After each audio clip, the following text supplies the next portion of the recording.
Praise the Lord. കർത്താവിൻ്റെ നാമം വാഴ്ത്തപ്പെടുമാറാകട്ടെ. നമുക്കൊരു വാക്യം വായിക്കാം. ലൂക്കോസിൻ്റെ സുവിശേഷം 28 അധ്യായം 43 വാക്യം. അന്ന് 12 സംവത്സരമായി രക്തസ്രാവമുള്ളവളും മുതലെല്ലാം വൈദ്യന്മാർക്ക് കൊടുത്തിട്ടും ആരാലും സൗഖ്യം വരുത്തുവാൻ ഒരു വ്യക്തിയെ കൊണ്ട് പോലും ഇവളെ സൗഖ്യമാക്കാൻ കഴിഞ്ഞില്ല. കാരണം അവളുടെ ജീവിതത്തിലുള്ള എല്ലാ മുതലുകളും അവൾ എന്തൊക്കെ സമ്പാദിച്ചു വെച്ചോ ഇതെല്ലാം നഷ്ടമായി പോയി. അവസാനം അവൾ പരവശയായി തീർന്നെന്നാണ് ദൈവത്തിൻ്റെ വചനം താഴോട്ട് വായിക്കുമ്പോൾ നമുക്ക് കാണാൻ കഴിയുന്നത്.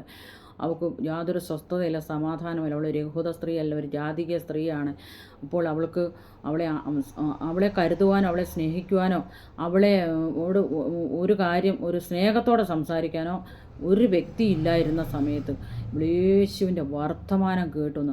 നമ്മൾ കർത്താവിൻ്റെ വർത്തമാനം കേട്ട നമ്മൾ ഓരോരുത്തരും ദൈവസനിൽ എപ്പോഴും പ്രാർത്ഥിക്കണമെന്ന് ദൈവത്തിൻ്റെ ആത്മാവ് പറയുന്നു. ഏതെങ്കിലും വിധത്തിൽ ഇതേപോലെ ഒരു പരവശയായിട്ട് ഏതെങ്കിലും സഹോദരന്മാരോ ഇന്ന് രാത്രികാലം വലഞ്ഞലയുന്നെങ്കിൽ ഏത് രോഗമാവട്ടെ, പിശാചിനാൽ ബന്ധിക്കപ്പെട്ട രോഗമാവട്ടെ, അല്ലെ രക്തസ്രാവമാവട്ടെ, ക്യാൻസർ ആവട്ടെ, അല്ലെങ്കിൽ കിഡ്നിയുടെ രോഗമാകട്ടെ, കരൾ രോഗമാകട്ടെ, ലിവറിൻ്റെ രോഗമാകട്ടെ, ഏത് രോഗമായാലും കർത്താവ് സൗഖ്യമാക്കാൻ സന്നദ്ധനായി നമ്മുടെ അടുക്കൽ ഇന്ന് രാത്രികാലം കടന്നു വന്നിട്ടുണ്ട്. നമ്മുടെ അടുക്കൽ കടന്നു വന്നിട്ട് നമ്മുടെ മുറിയിലായിരിക്കുന്ന മുറിയിൽ കടന്നു വന്ന് കർത്താവ് നമ്മളോട് ചോദിക്കുന്നു, നിനക്ക് സൗഖ്യമാകാൻ മനസ്സുണ്ടോ?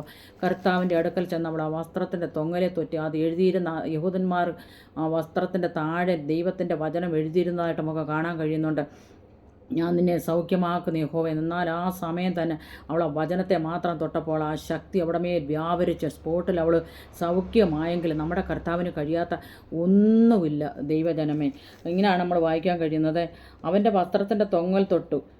ഭയപ്പെടേണ്ട. കർത്താവ് അന്നേരം പറഞ്ഞു, അവളെ കാണാനായിട്ട് തിരിഞ്ഞിട്ട് ആരെ എന്നെ തൊട്ടെന്ന് ശിഷ്യന്മാർ കർത്താവിനോട് പറഞ്ഞു. ഇത്രയും ആൾക്കാർ തൊട്ടിട്ടും ആൾക്കാരെല്ലാം മുട്ടിയതായിരിക്കും എന്നൊക്കെ പറയുമ്പോൾ കർത്താവ് അല്ല, ആവശ്യബോധത്തോടെ ഒരു ആളെന്നെ തൊട്ടിരിക്കുന്നു. കർത്താവിന് അറിയാഞ്ഞിട്ടാണോ? കർത്താവ് സർവ്വ ലോകത്തെയും പടച്ച കർത്താവിന് അറിയാത്തതാണോ? അന്ന് രാത്രികാലം പ്രാർത്ഥിച്ചപ്പോൾ കർത്താവിനോട് പിതാവ് പറഞ്ഞു, ഇന്നടുത്തൊരു സ്ത്രീ ഉണ്ട്, അവിടേക്ക് കടന്നു പോകാൻ. കർത്താവിനൊന്നും അറിയാത്ത മനുഷ്യനല്ലല്ലോ, ദൈവമായ കർത്താവാണല്ലോ. അവിടെ കടന്നു അവൾക്ക് വേണ്ടി മാത്രം കർത്താവ് ആ ദേശത്ത് ചെന്നിട്ട് അവളെ സൗഖ്യമാക്കുമായിരുന്നു. അവൾ ആവശ്യബോധത്തോട് ചെന്ന് കർത്താവിനെ തൊട്ടപ്പോൾ കർത്താവിൽ നിന്ന് ശക്തി അവിടെ മേൽ വ്യാപരിച്ച ദൈവത്തിൻ്റെ വചനത്തിൻ്റെ ശക്തി ദൈവത്തോളം വലുപ്പമാണ് ഉള്ളതാണ്. ആ വചനത്തിൻ്റെ ശക്തി അവിടെ മേൽ വ്യാപരിച്ചപ്പോൾ അവൾ പൂർണ്ണമായി വിടുതൽ പ്രാപിച്ചവളായിട്ട് തീരുവാനിടയായി. മറ്റുള്ളവർ നമ്മളെ വെറുക്കട്ടെ, മറ്റുള്ളവർ തള്ളിക്കളയട്ടെ, യഹൂദന്മാർ നമ്മളെ സ്നേഹിക്കാതിരിക്കട്ടെ, മറ്റുള്ള ജാതികൾ നമ്മളെ സ്നേഹിക്കാതിരിക്കട്ടെ, എന്നാൽ കർത്താവ് നമ്മളെ അവസാനത്തുള്ള രക്തം വരെ ഊറ്റിത്തന്ന കർത്താവ് നമ്മളെ സ്നേഹിക്കുന്ന ദൈവജനമേ. രാത്രികാലം ആരെങ്കിലും രോഗത്താൽ ഭാരപ്പെട്ട് എന്നെ കേൾക്കുന്നെങ്കിൽ ദൈവം സൗഖ്യമാക്കാൻ ശക്തനായിട്ട് നിൻ്റെ ഭവനത്തിൽ, അല്ലെങ്കിൽ നിൻ്റെ അടുക്കൽ, നിൻ്റെ കിടക്കറയിൽ നീ ആയിരിക്കുന്ന ഇടത്തിൽ കടന്നു വന്നിട്ടുണ്ട്.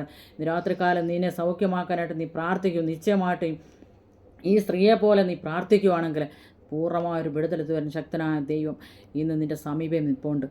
ഈ വചനങ്ങളാൽ ദൈവം നമ്മളെ സഹായിക്കട്ടെ.